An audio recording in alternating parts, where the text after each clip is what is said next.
مساء الخير. لو عندكم لحمة ومش عارفين تعملوا بيها ايه وعايزين طريقة سهلة وبسيطة من غير مقادير كتير ولا شغل كتير على البوتاجاز، الطريقة دي هتنفعكم جدا.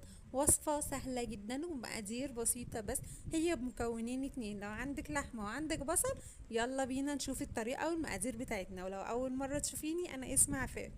ولو الفيديو بتاعي عجبك، ياريت تعملي لايك واشتراك في القناة. ويلا بينا نشوف المقادير. هيكون معايا نص كيلو من اللحمة متقطعة قطع صغيرة زي ما انتم شايفينها معايا. هيكون معايا بصلتين متوسطين متقطعين قطع صغيرة.